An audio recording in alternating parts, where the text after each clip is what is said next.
It was important to emphasize, and it still is important, that any real solution to statelessness requires more than the acquisition of a nationality. If we want to solve the problem of statelessness, we need to move beyond a state-centered understanding of the right to a nationality and understand nationality more as the content of a human right to citizenship. And what we need is a nationality that provides a meaningful link between a person and a state, enabling that person to actively enjoy the rights associated with a nationality, which many of us take as a privilege.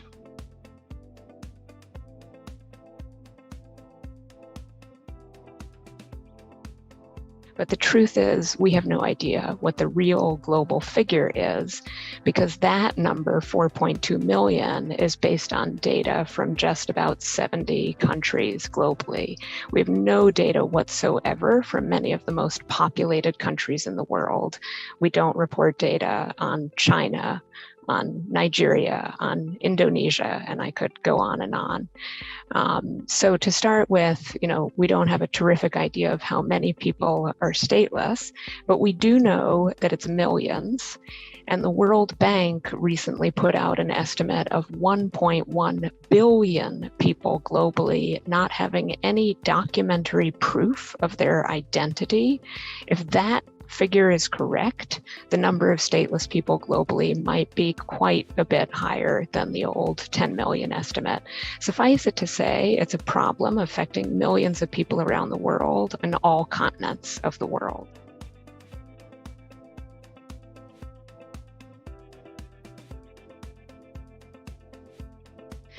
I think that is a little bit of a red herring, to be honest, in relation to the likely, numerically much more significant potential statelessness associated with climate change in years to come, based on the tens of millions of people who we expect to be displaced across international boundaries permanently in years to come by climate.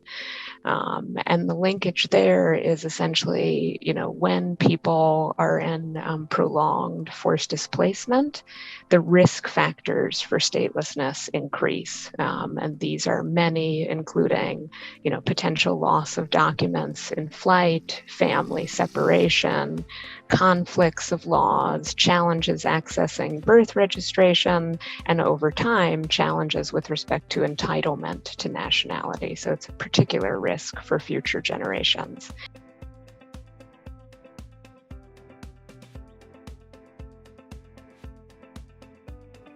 And here, where we have a statelessness implicated in or as a basis for mass atrocity crimes, this arguably raises ostensible obligations of other states under responsibility to protect, and even the Genocide Convention, to which most states are party. When we see that statelessness or deprivation of nationality becomes a risk factor for atrocities like genocide, then states have obligations to act.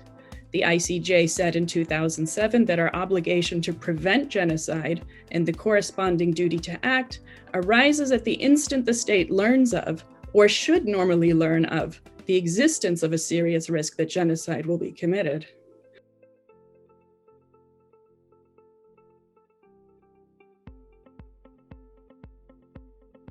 So firstly, half of European states do not have full safeguards in their laws to grant nationality to children born on their territory who would otherwise be stateless, which means that thousands of children continue to grow up without a nationality in Europe. Secondly, only 12 European states have dedicated procedures in place to identify who on their territory is stateless and therefore owe protection under international law. And this leaves many stateless people in legal limbo with no way to regularize their status, but equally nowhere to go. And in that limbo, they're often at risk of detention and destitution. And thirdly, it's important to emphasize that many thousands of those forcibly displaced to Europe every year are stateless, but asylum laws and policy too often fail to adequately address their specific protection needs.